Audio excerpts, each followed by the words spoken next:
Olá, pessoa linda! Tudo ótimo? Eu me chamo Sol Correia, sou advogada especializada em causas que envolvem ambientes digitais e atualmente lidando de perto com causas de motoristas de aplicativo. Nesse momento, estamos discutindo a regulamentação da relação entre motoristas e empresas de transporte por aplicativo. Mas o projeto de lei que foi feito pelo governo federal, ele tem pontos positivos? Porque o que estão dizendo são coisas horrorosas. A dica que eu te dou é: não tire conclusões sem antes ler o projeto de lei. O que eu vou fazer aqui é te dar apenas indicativos.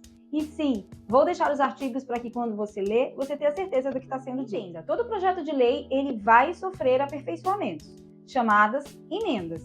E sim, é muito provável que o projeto 1224 tenha propostas de emendas. Até aí, tudo que vier para melhorar, tá de boa. Ocorre que, motorista, a gente precisa ficar ligado. Empresas de aplicativo também vão correr atrás de deputados que apresentem emendas. Então, esses 10 pontos que eu vou falar aqui, nós temos que lutar para que não sejam alterados.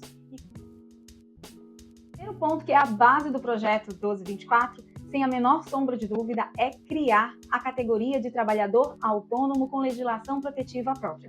Sim, motorista, você não é um parceiro e aí já abre o olho para entender por que será que a empresa durante todos esses anos tentou emplacar que você era parceiro.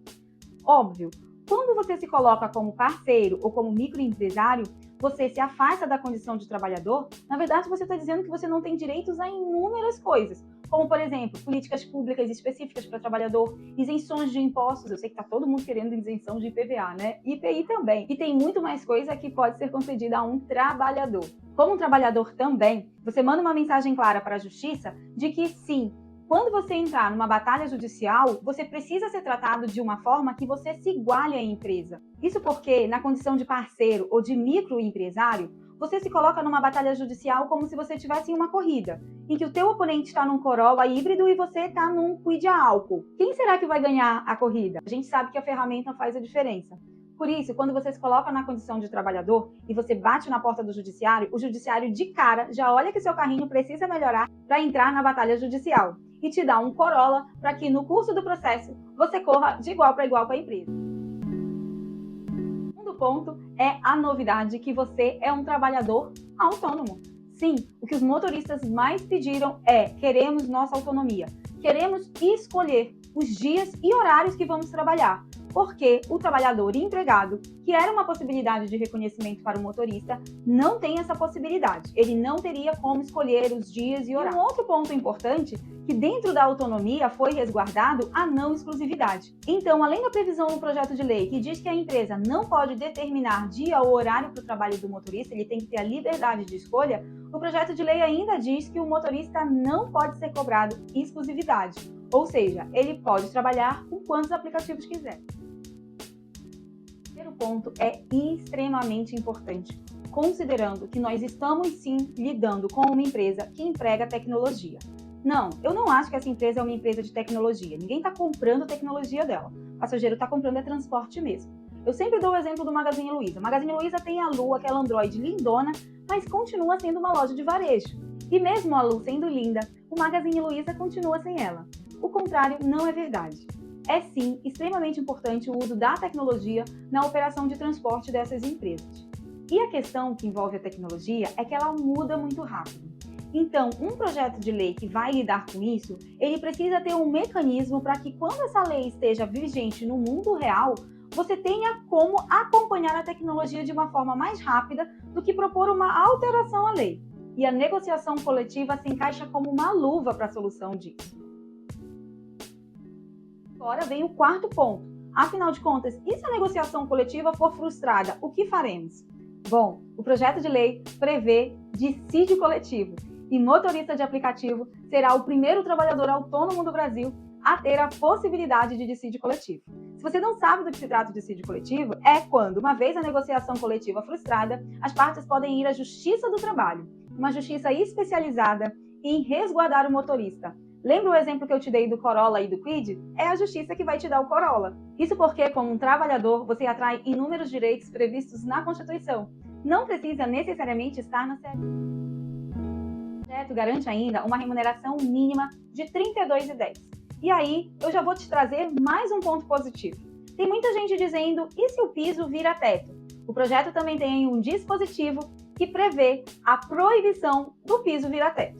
Como que vai funcionar essa questão da remuneração? É muito simples.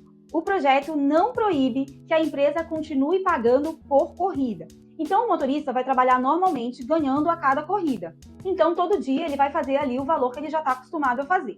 Então, a média que o motorista ganha hoje é R$6.000 trabalhando 200 horas. Obviamente, tem motorista que ganha mais porque trabalha mais horas e tem motoristas que ganham menos porque fazem, por exemplo, só no final de semana ou como uma renda extra. No caso desses motoristas, quando você vai tentar descobrir o valor da hora trabalhada, a hora trabalhada fica em R$30.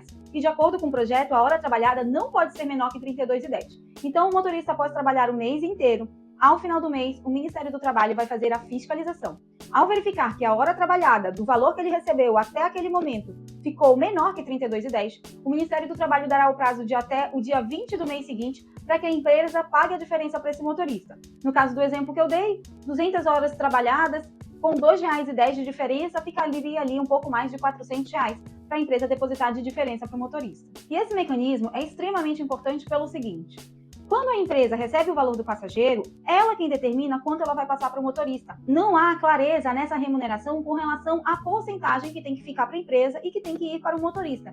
Então a empresa pratica o que ela bem quiser. Por isso que sim, você já deve ter ouvido motoristas reclamando que a empresa ficou com 60% do valor da corrida. O que acontece, na verdade, é que a empresa faz uma prática que é mais ou menos assim.